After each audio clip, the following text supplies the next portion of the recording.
Wrestling is dangerous. We all forget about this, and then you go on the internet, people going, oh, I can't believe those two guys botched that moves. You shouldn't be insulting these individuals. You should be praising them and rubbing their hair. Sometimes when wrestling does go bad too, it will scare you right down to your very core. So, hello, my name is Simon Miller. Welcome to WhatCulture Wrestling. Please hit that subscribe button.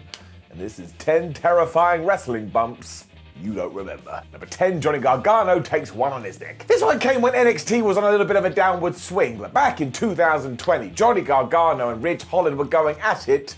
Everything went completely wrong. Now, I want to make it clear once again that wrestling is dangerous and mistakes happen, and not just when you're doing a 492 senton splash sit down thingamajig. Because these two were just going to do a simple power slam. They didn't rotate enough.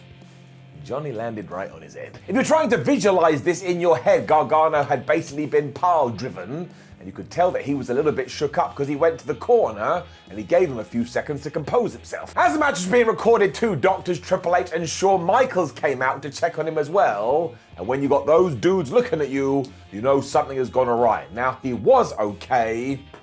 This one looked bad. Number 9, Sammy Guevara accidentally busts open Matt Hardy. Man, these two, for some reason, the wrestling world in 2020, when they were feuding, decided, well, I don't want either of you to come out of this feud with all your limbs intact, so I am just gonna go blah, blah, cast, magic, and there's gonna be a bunch of mistakes, including here, when Sammy Guevara decided to hit Matt Hardy as hard as he could with a chair shot. Now, you'd have to imagine that maybe, just maybe, they were going for a little bit of blood, but surely not to the intensity that we did get it, because you looked at Matt and it was like, oh my gosh, he's a fountain. And at one point it looked like Matthew was dead, although in hindsight it wasn't that bad when you compared it to when Sammy and Matt Hardy were wrestling around the arena. And once again, the former broken one just went splat onto the concrete. This was even worse because it was during the pandemic, so you didn't even get the big crowd reaction.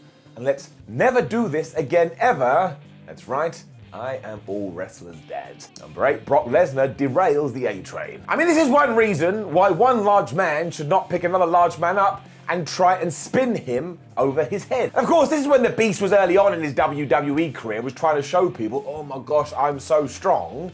And he did get the real-life Matt Bloom onto his shoulders, but when he went for that 180 A-Train, he landed right on his head, and I mean that literally. I mean, the noise itself will make you go, oh, that's it, I can't go on anymore. And this happened all the way back in 2003. And again, because Brock Lesnar was brand new on the scene, everyone kept telling him, man, you've got to do all these crazy things. So when he did pick up A-Train, he even spun him around for a bit. Because he is so big, Train didn't break his neck, although everybody said he should have done. And if you go watch this clip and you're attentive enough, you can even see the moment where it does go bad, because they kind of slip. But seriously, just thank goodness everyone was okay. 7, Rhino goes crazy. Intergender wrestling is always going to divide opinion. I can see both sides of the argument, but ultimately, if you're going to do a wrestling match and everybody involved says, that sounds good to me, why the hell can't you do it? Although ECW took this idea, they ran with it. Happening when Rhino was making his way up through the promotion and having a feud with the Sandman, Paul Heyman decided, well, why don't we get the Sandman's wife, Laurie Fullington, and have Rhino put her through a table? So we did. This was a simple gore though, so when we got to the Hardcore Heaven pay-per-view, we had to take it up a notch, or Rhino grabbing this person, putting them in the pile driver position, and then jumping off an apron through a table to the point Laurie's head went crashing into the unprotected floor below. And the real reason this will get you is because 1, Fullington was not a trained wrestler, but 2, she was so tiny it was like beating up a child. And look, fair enough, it got the reaction that ECW was going for, but it's really tough to watch. Number 6, Steve Austin puts his neck on the line. We all know about Stone Cold's health issues, and in fact, if he didn't have any of these, he wouldn't have had to retire in 2003. But even building up to that, Steve Austin would tell everyone, when I go in that ring, I will not be deterred, and I'm working at 100%. In 2001, this came to a head when the Rattlesnake was taking on Chris Benoit too, because Benoit's push was walking a bit of a tightrope, so Austin decided, well, I will be the one to try and salvage this, and they went out there on an episode of SmackDown,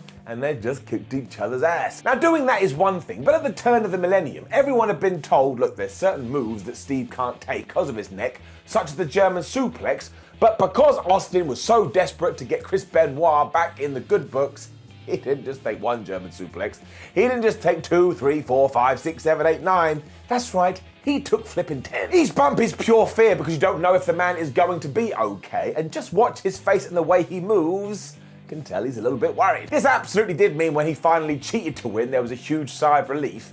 And you could watch this match and not have the heebie-jeebies. But when you have the context, they're gonna be there. Number 5, Undertaker batters the Big Show. The Undertaker could not have been a fan of the Big Show in 1999. I mean, not only did he do that promo, when he went on and on about riding a motorbike through the desert, and here we are 20 plus years later, and I still don't know what he's going on about.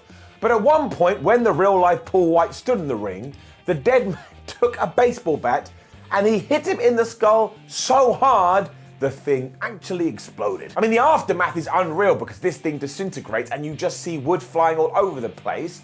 And I don't understand how this didn't knock the Big Show out or why we don't talk about this. This was way too much. It was a really strange time for The Undertaker to do this as well because he was kind of between characters here. He was like half ministry and half corporate. And who came up with this too? Hey, Takes, we want you to take this, and we want you to try and kill him. The Big Show must have known as well, because he does kind of squeeze everything in preparation, but nothing could prepare you for this, unless you were wearing a helmet. Number 4, Red Velvet saves a neck. A more recent one, this, and proof, as always, that it doesn't matter who you are a stupid human, and momentum and gravity are always gonna win. Happening in June 2021, when Red Velvet was indeed battling the Bunny on Dynamite, at one point, Red decided to do a dive. Of course she did, it's modern day pro wrestling. If you don't do that, people are gonna go boo. And this all seemed to go fine, her execution looked good, until the landing. Now, I don't know what happened here, maybe the Bunny didn't catch her properly, but she came right down on top of her head, and once again, listen to the audience, they're like, oh no. As ever, people then start shouting, well, she shouldn't be doing this, but come on now, how do you expect anyone to get better? And also, her dive was completely fine.